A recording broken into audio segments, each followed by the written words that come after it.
Hello everyone, how are you guys? How have you been? I have not been posting many videos recently. We've been a little bit busy over here actually. We are renovating our apartment and it is a mess, it's a chaos inside out.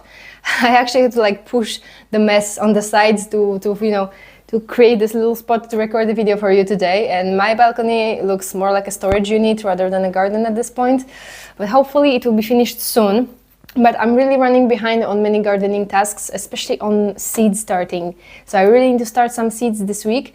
And I really wanted to share with you this particular project because that's something I'm super excited about, something I'm really looking forward to this year.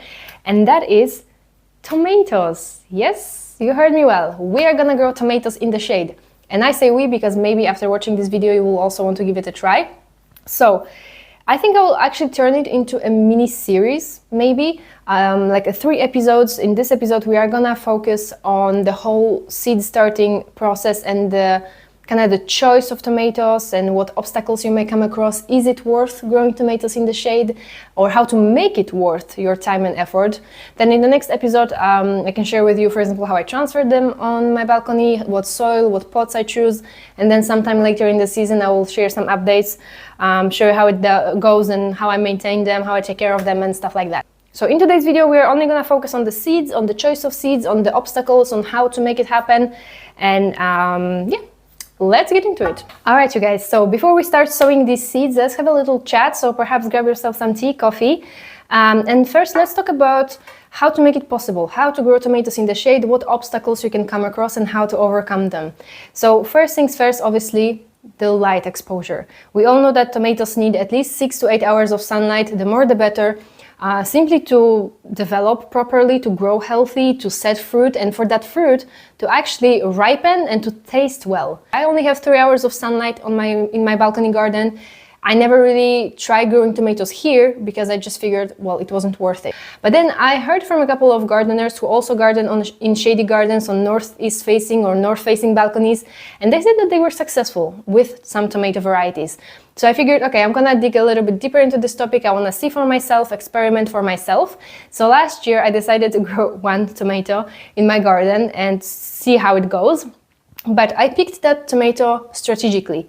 I knew that if I'm gonna have any luck with growing tomatoes in the shade, I need to choose a small variety, either dwarf or microdwarf, because then the plant remains small.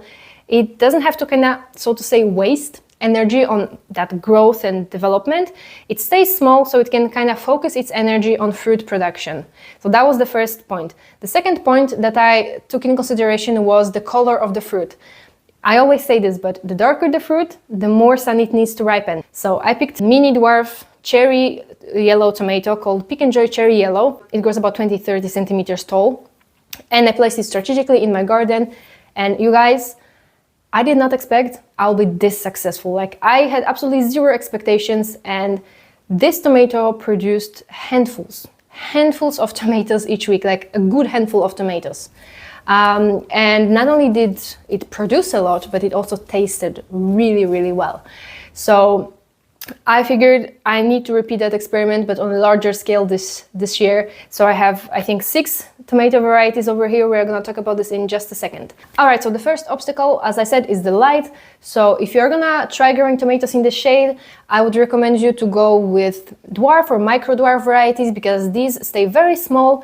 I think you will have more chances with a very small tomato than with a larger varieties that will surely require more sun, more energy to grow. Now, point number 2 is the taste, the flavor. As I said, I did share that experience already last year. There was a couple of people who followed into my footsteps, who also tried growing tomatoes in the shade, and I had 2 different types of response. Some people said it was incredible. They were really happy to discover that they can actually grow tomatoes in the shade, and they will repeat that this year as well. But then there was a couple of people who told me that as long as it worked, as long as their tomatoes produced, the fruit tasted absolutely disgusting and it was absolutely inedible. So that's the obstacle number 2, is the flavor. Now there's something important I really want to talk about here. Oftentimes we assume that because something is homegrown, it should taste incredible, or it should taste at least better than what we can get from the grocery store. And as long as it will be the case for many fruits and vegetables, it's not gonna be the case for all. And especially with tomatoes, we have some, I think, over 20,000 tomato varieties out there, and not all of those varieties are gonna taste well. So whether you grow them in the shade or in full sun, this isn't gonna change anything. Sure, as we said, more sun, the better, because then the plant can concentrate more sugars and hormones and taste better and smell better. But if you have a really terrible tomato variety, no matter what you do, no matter how hard you try, this isn't gonna work. And oftentimes, especially when we are just starting our journey with vegetable garden, we are very attracted to beautiful type of, like more decorative type of fruit, right? A fruit that has some incredible colors or patterns, or fruit that has very funny, unique shape. And these fruits oftentimes don't have a great flavor. There's many different tomato varieties that were bred by plant breeders to have a specific, let's say, characteristic. For example, there's a lot of tomatoes that were bred to have better resistance to pests and diseases. And the thing is that if we improve one quality, sometimes we lose another.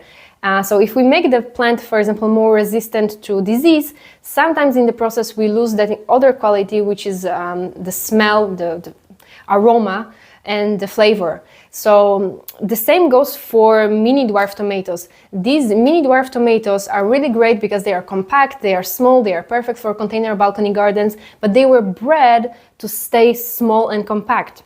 So for many of these tomatoes, no matter, as I said again, no matter if you grow them in full sun or in the shade, they're not gonna taste well because their principal characteristic is to stay small and compact. They were not bred for the flavor, they were bred to stay small and compact. So keep that in mind, that it may not have been the fact that you grew them in the shade, it might have just been a bad variety. So I reached out to my friend Karin, the Urban Gardeness, on Instagram. If you're not following Karin, you are missing out. She grows a ton of fruits and vegetables in her tiny balcony garden, and she was there before everyone else was here.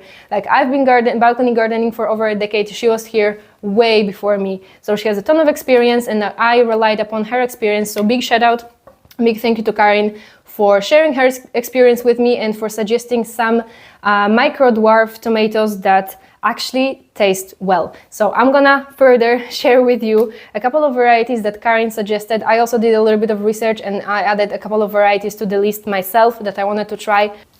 Alright, so let's get into the tomato varieties. I ordered all of them from a shop called Tomato Eden. I will leave you the link in the description.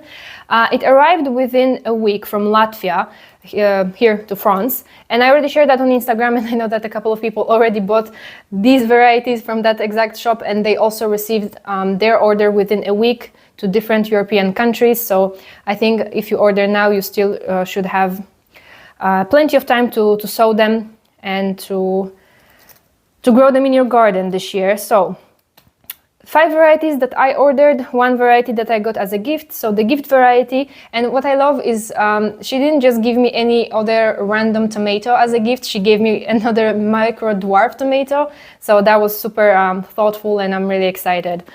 So we have bunny hop. All of these tomatoes, as I said, are between 10 and 30 centimeters in height. As you can see, it's a good mix of yellow, orange and red varieties. I'm also trying red this year to see how that goes. So we have a bunny hop, we have Florida Petite, sorry, I'm reading upside down, Florida Petite, and from this Florida Petite there were 3 different colors, yellow, orange and red.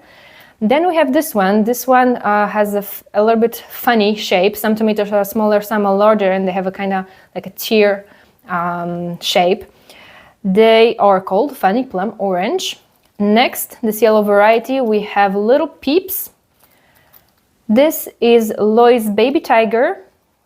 And this one is called Nina Neutron, a variety that I was really excited to try because I've heard a little bit about it and I've seen it, and it's absolutely tiny, teeny tiny. It grows only about 10 centimeters tall, so I'm really curious to see how that looks harvest-wise. So Nina Neutron is my last variety, so I have 6 varieties.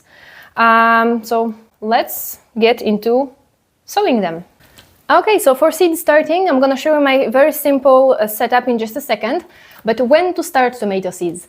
I highly encourage you to start them indoors rather than to sow them directly outside in your containers. Let's not forget that planting seeds directly in the ground, like in a garden situation, is not quite the same as planting seeds directly in containers, in their final containers.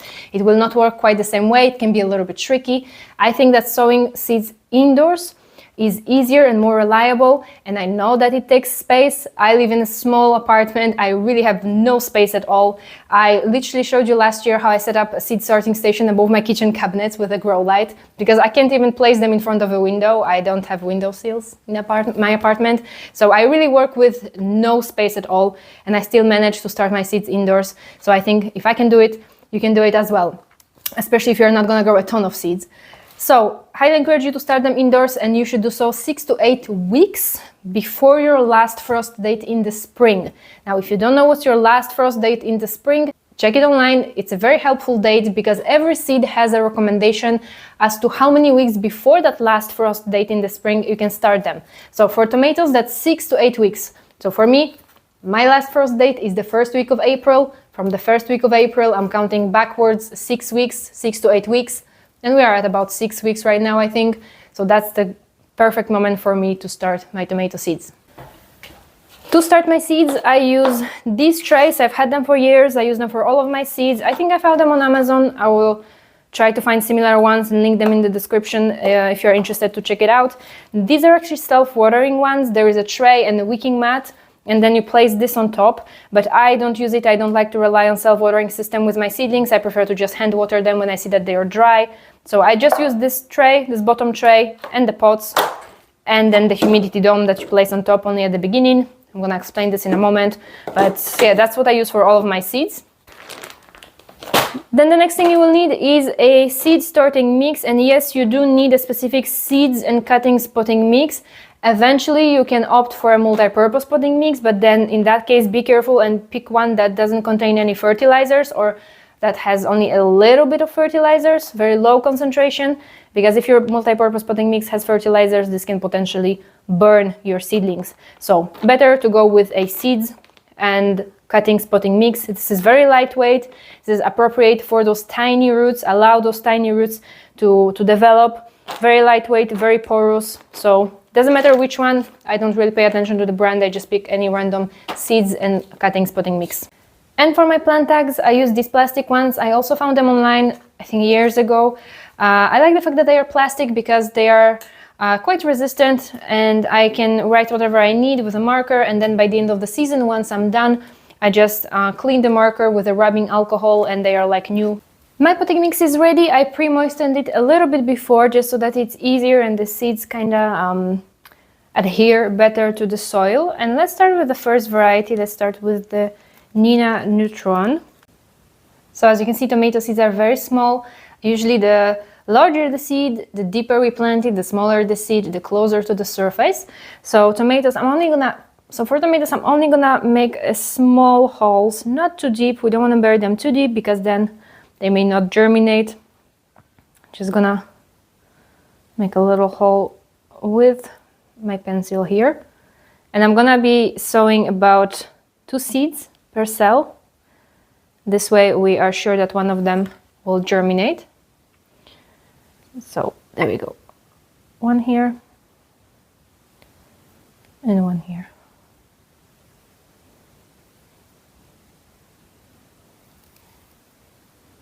Just gently gonna cover the seeds. You could even place the seed on the surface and then just, put just a tiny bit, a thin layer of the potting mix. So that was Nina Neutron. Let's find the plant tag for this one.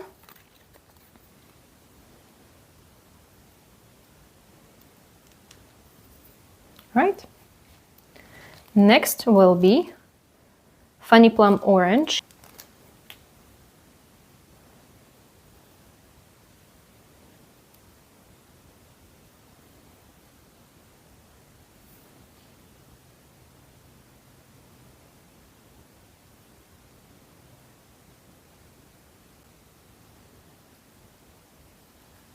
Bunny Hope.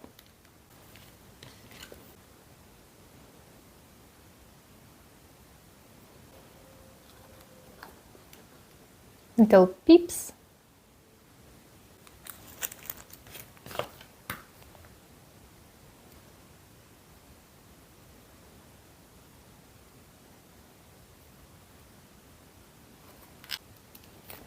loises. I think that's how I should say, right? Loises, baby tiger.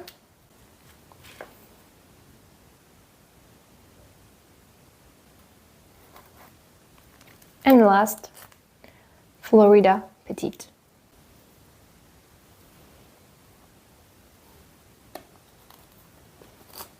So the last thing that we need to do is to water them. I water always with a spray bottle, at least at that first stage, to not dislodge the seeds, to not damage those small germinating seedlings. So just very gently gonna spray some water. We want to keep it nice and moist, but again, not soggy wet to not cause the seeds to rot. So every day or every couple of days, I'm gonna check on them. And if I see that the soil starts to be dry to touch, I'm gonna sprinkle a little bit of water. Now I'm just gonna place the humidity dome on top of all of this.